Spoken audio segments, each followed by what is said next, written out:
Assalamualaikum warahmatullahi wabarakatuh. Selamat datang di channel Jihad Calon Dokter. Channel ini merupakan sebuah channel yang mana berisi tentang video-video bagaimana cara belajar bahasa Inggris dengan mudah dan dapat dipahami itu dengan cepat. Sebelum lanjut ke video selanjutnya atau sebelum kita menonton ke video-video yang selanjutnya, mari kita dukung channel ini agar channel ini bisa terus berkembang dan bisa terus men-sharekan video-video yang bermanfaat untuk kita semua. Jangan lupa klik subscribe, like, share, dan berikan komentar pada kolom komentar yang tersedia. Terima kasih. Mari kita lanjut untuk membahas materi tentang bahasa Inggris. Baik, pada video kali ini kita akan membahas salah satu kata yang merupakan bagian dari modal verb, yaitu kata should. Should dalam bahasa Indonesia bermakna harus atau keharusan. Artinya kata should ini bisa diucapkan dalam sebuah kalimat suggest atau memberikan sebuah saran maupun advice ataupun nasihat. Baik, kita masuk langsung ke rumus should. Should di sini kita akan bahas menjadi 3 tipe. Yang pertama ada should yang bergandengan dengan verb 1. Ada pula should yang bergandengan dengan verb ing. Dan yang tipe ketiga itu ada should yang bergandengan dengan have kemudian verb 3.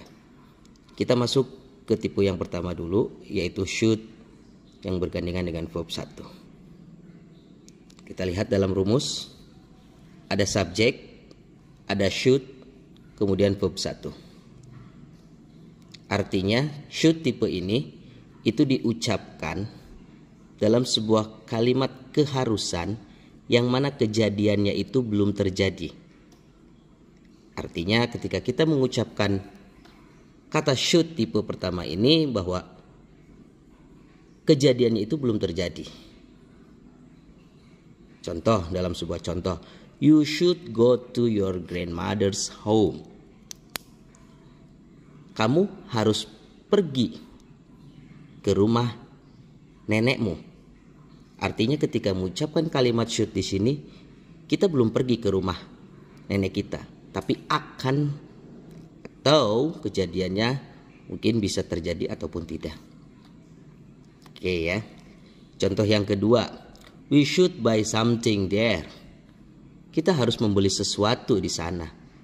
Ketika kita mengucapkan ini, kita belum membeli sesuatu. Oke, jadi untuk tipe yang pertama itu adalah should yang bergandengan dengan verb 1, yang mana keharusan di sini kejadiannya itu belum terjadi. Oke, yang perlu diperhatikan seperti yang will pada video sebelumnya, bahwa setelah should tidak boleh ada kata apapun kecuali verb 1. Sekali lagi, setelah should tidak boleh ada kata apapun kecuali verb 1. Oke, mau kita tambahkan misalkan for setelah should, itu tidak boleh. Misalkan you should forgo, itu tidak boleh. You should to go, tidak boleh. Artinya setelah should harus langsung kita tuliskan verb 1. Oke, mudah-mudahan bisa dipahami. Untuk yang bentuk positif, should yang bergandengan dengan verb 1. Kita masuk ke bentuk yang negatif. Kita lihat untuk yang negatif sama seperti video sebelumnya, yaitu tentang will, bahwa kita hanya tinggal menambahkan not setelah should. Awas, penyimpanan not itu setelah should. Artinya kita jangan menyimpan not sebelum should. Misalkan saya simpan di sini notnya, itu tidak. Tapi simpan not itu setelah should, kemudian verb 1. Atau should not bisa disingkat shouldn't tulisannya. Oke, jadi untuk yang bentuk negatif kita hanya tinggal tambahkan not setelah should. Kita lihat ke contoh. You should not go. You should not go to your grandmother's home. Kita tidak harus pergi ke rumah nenek. Kamu tidak harus pergi ke rumah nenekmu. Oke, you should not go to your mother's home. Kamu tidak perlu, tidak harus pergi ke rumah nenekmu. Kalimat yang kedua, contohnya, we should not buy something there. Kami tidak harus membeli sesuatu di sana. Oke, jadi sekali lagi untuk bentuk yang negatif, kita hanya tinggal tambahkan not setelah should. Kita masuk ke bentuk interrogatif atau kalimat tanya. Oke, untuk penyimpanan should dalam kalimat tanya itu disimpan sebelum subjek. Sekali lagi, untuk penyimpanan should dalam kalimat tanya, should disimpan di awal kalimat atau disimpan sebelum subjek. Contoh, should I go to my mother's home? Haruskah saya pergi ke rumah nenekku? Should I go to my mother's home? Oke, jadi should disimpan sebelum subjek, sebelum I. Oke, untuk bentuk yang kalimat kedua, contohnya, should we buy something there? Should we buy something there? Oke, haruskah kami membeli sesuatu di sana? Oke, jadi untuk bentuk kalimat interrogatif, simpan should sebelum subjek, simpan should sebelum subjek. Oke, itu untuk should tipe yang pertama atau should yang bergandengan dengan verb 1. Kita masuk ke should yang be verb ing. Dalam should be verb ing ini itu diucapkan ketika keharusannya itu yang mana kejadiannya sedang terjadi. Oke, ketika kita mengucapkan should di sini artinya kejadiannya itu sedang terjadi. Oke. Untuk bentuk yang positif, kita lihat dulu rumusnya. Subject should be verb ing. Nah, untuk menyatakan verb ing di sini artinya ada verb 1 ditambahkan ing, itu kita tinggal tambahkan be sebelumnya. Kita tinggal tambahkan be sebelum verb ing atau setelah should. Oke, kita lihat ke contoh ya. Contoh yang pertama. We should be studying English. We should be studying English. Artinya ketika mengucapkan ini, kegiatan belajarnya itu sedang dilaksanakan atau sedang terjadi. Jadi ketika mengucapkan should di sini, kita itu sedang belajar bahasa Inggris. Oke, we should be studying English. Oke, jadi untuk mengucapkan verb should be verb ing ini artinya keharusan yang mana diucapkan ketika kejadiannya itu sedang terjadi. Contoh yang kedua, you should be doing homework. You should be doing homework. Mengucapkan ini itu ketika you di sini sedang mengerjakan pekerjaan rumah. Berbeda dengan should yang ini, artinya kejadiannya belum terjadi, tapi untuk should yang ini diucapkan ketika kejadiannya sedang terjadi. Oke, jadi untuk bentuk yang positif kita bisa ambil kesimpulan bahwa setelah should itu ditambahkan be untuk membuat verb ing di sini. Oke, jadi ingat-ingat, yang perlu kita ingat kalau ada be berarti itu menggunakan verb ing. Kalau ada verb ing maka sebelumnya harus ada be. Oke. Bentuk negatif sama seperti yang sebelumnya, kita hanya tinggal tambahkan not. Oke, untuk penyimpanan not dalam bentuk negatif di sini itu setelah should. Jadi not itu disimpan setelah should dan sebelum be. Jadi jangan sampai salah menyimpan ya. Jangan sampai menyimpan not di setelah be. Be not verb ing, salah. Tapi kita menyimpan not itu setelah should. Contoh, we should not be coming to his home. We should not be coming to his home. Kita tidak harus datang ke rumah dia laki-laki. Oke, lihat notnya di sini, kemudian baru be, kemudian verb ing. Artinya be sekali lagi di sini untuk membuat verb ing dalam kalimat tersebut. Simpelnya seperti itu aja. Oke, yang kedua, you should not be doing. You should not be doing. Be doing, not, tuh kan? You should not be doing homework. Oke. Mudah-mudahan untuk bentuk negatif kita bisa memahaminya ya. Intinya kita tinggal menambahkan not setelah should. Kemudian be verb ing. Dan kalimat ini diucapkan ketika kejadiannya sedang terjadi. Untuk bentuk interrogatif atau kalimat tanya, itu seperti video-video sebelumnya atau seperti pembahasan kita sebelumnya bahwa should disimpan di awal kalimat atau disimpan sebelum subjek.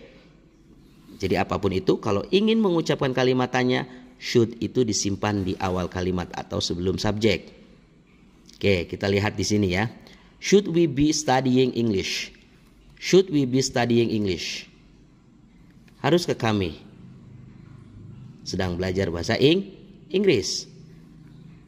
Untuk penyimpanan be, tetap be tidak berubah. Yang berubah hanya subjek dan should. Should simpan di depan, kemudian subjek. Oke, contoh yang kedua. Should I be doing homework? Should I be doing homework? Haruskah saya sedang mengerjakan pekerjaan rumah? Oke, should, subjek, be, kemudian doing atau verb ing. Oke, mudah-mudahan untuk tipe yang kedua atau should be verb ing itu bisa dipahami oleh kita semua ya. Artinya untuk tipe yang kedua itu diucapkan ketika menyampaikan keharusan yang mana kejadiannya itu sedang terjadi. Dengan ciri-ciri ada tambahan be kemudian verb ing. Be verb ing, be verb ing. Oke. Kita masuk ke should tipe yang ketiga. Kita masuk ke should tipe ketiga. Untuk should tipe yang ketiga di sini, oke. Ada should, ada have, ada verb 3. Artinya should tipe 3 ini diucapkan ketika keharusan yang mana kejadiannya itu telah terjadi. Artinya mengucapkan keharusan di sini tapi kejadiannya itu telah terjadi. Tipe 1 should verb 1 kejadiannya belum terjadi. Tipe 2 should be verb ing kejadiannya sedang terjadi. Nah, kemudian should have verb 3. Should have verb 3 kejadiannya itu telah terjadi. Contoh, kita langsung ke contoh yang positif atau rumusnya yang positif. Itu ada subjek, ada should, ada have, ada verb 3. Ada subjek, ada should, ada have, verb 3. Oke. Triknya adalah yang perlu kita ingat-ingat, kalau ada should, have, itu pasti verbnya verb 3. Atau misalkan ada should, ada verb 3, maka sebelumnya itu pasti ada have. Beda dengan tadi verb ing. Kalau ada verb ing maka ada be. Oke. Kalau ada be pasti verb ing. Kalau ini ada have pasti verb 3, ada verb 3 pasti sebelumnya ada have. Oke, kita lihat ke contoh. We should have eaten. Eaten di sini adalah verb 3 dari eat, makan, atau di sini telah makan. Spicy food. Oke, we should have eaten spicy food. Contoh yang kedua. We should have come on time.